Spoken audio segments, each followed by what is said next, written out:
Est-ce que vous étiez surpris par l'annonce de la candidature d'Alassane Ouattara? Pas réellement, pour parler franchement. Vous attendiez à ce qu'il veuille rempiler? Rempiler n'est pas le mot. Je crois que sa préoccupation majeure, ça a été les problèmes de sécurité dans la région. Et il estimait qu'aucun des candidats possibles ne pouvait faire face d'une manière efficace à ce problème de sécurité régionale. Ce point sera évacué à la fin de son mandat, vous pensez? En tout cas, il va y veiller avec beaucoup d'attention. Et moi, j'ai parlé cet été avec un Américain qui travaille avec le secrétaire d'État adjoint aux affaires africaines à Washington. Le prochain objectif des Russes, c'est de déstabiliser la Côte d'Ivoire. Oui.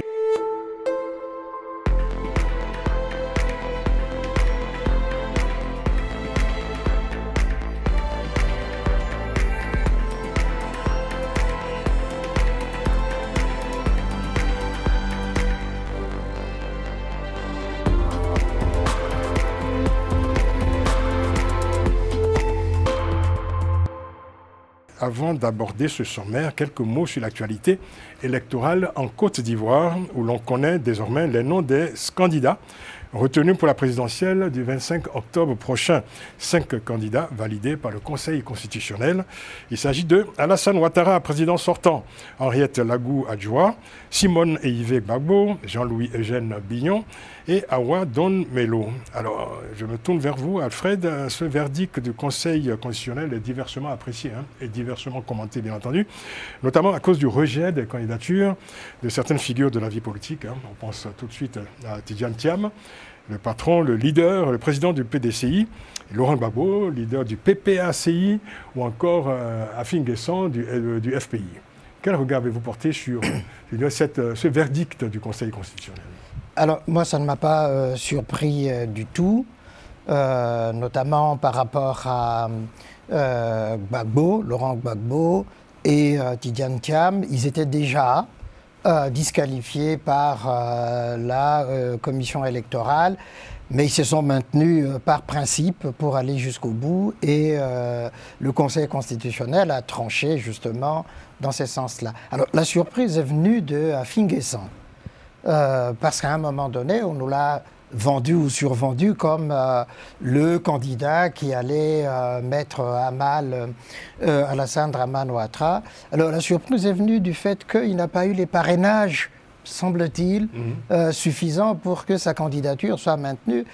Ça, je suis tombé un peu nu. Motif contesté d'ailleurs par l'entourage d'Afin Guessan et par lui-même. Oui, exactement, mais le Conseil constitutionnel, en tout cas, a fait son travail et a vérifié et donc l'a disqualifié. Ça m'a étonné.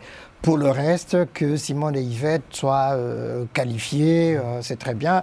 J'espère que Laurent Gbagbo, Tidjane Thiam, Afin Guessan vont se mettre derrière elle, même s'ils l'ont mauvaise parce que éliminée par le Conseil constitutionnel.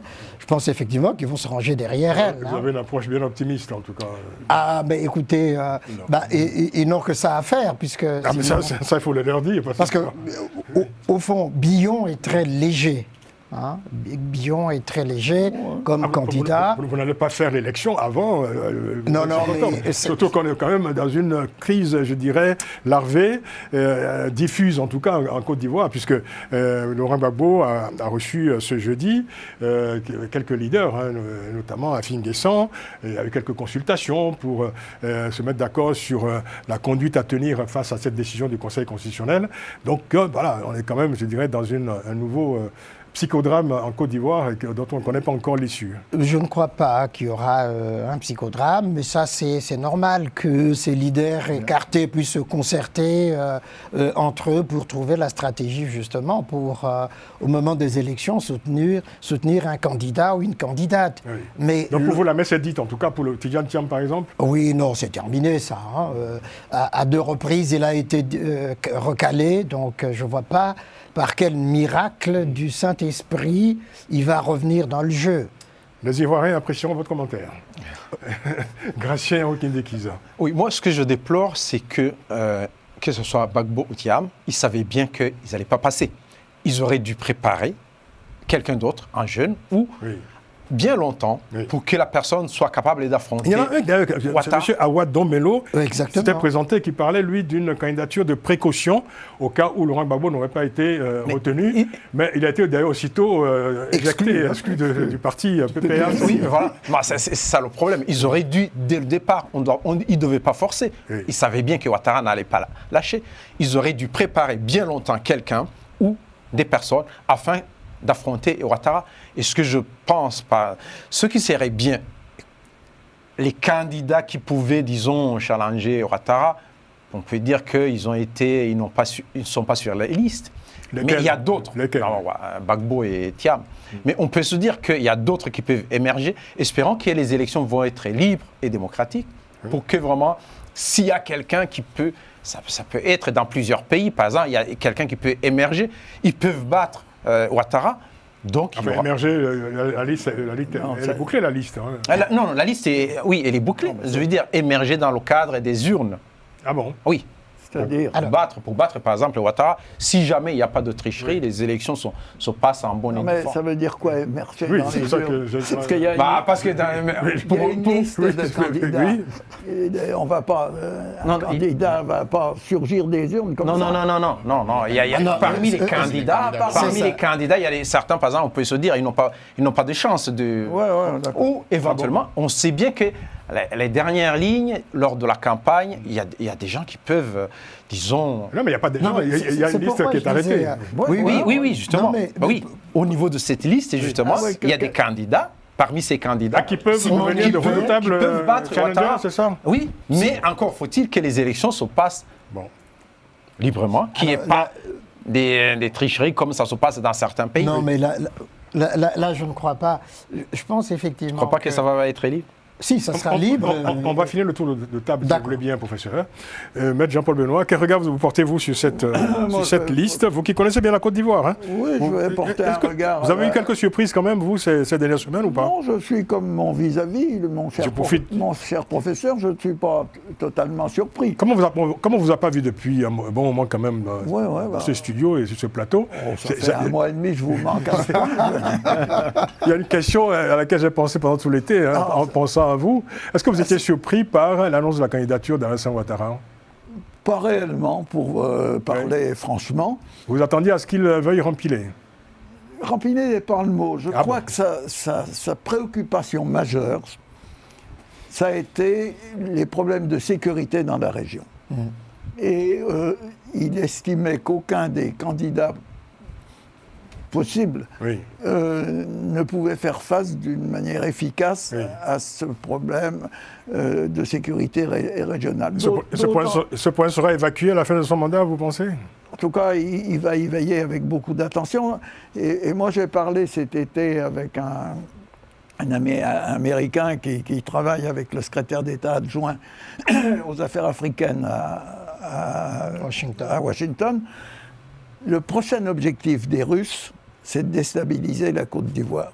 Parce que la Côte d'Ivoire apparaît encore comme un pays qui garde des relations bilatérales apaisées avec la France et avec ce que je mets entre guillemets, ce qu'il est convenu d'appeler l'Occident.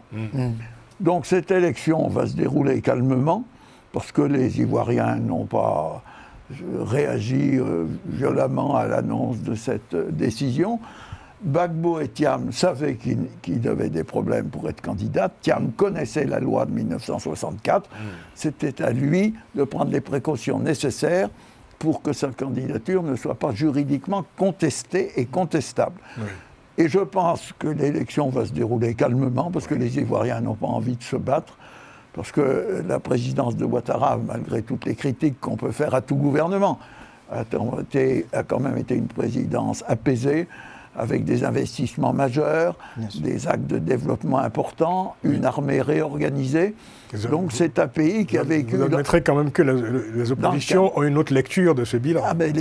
Elles ont une autre qui est tout aussi respectable. Non mais ça c'est la mienne et je respecte les oppositions.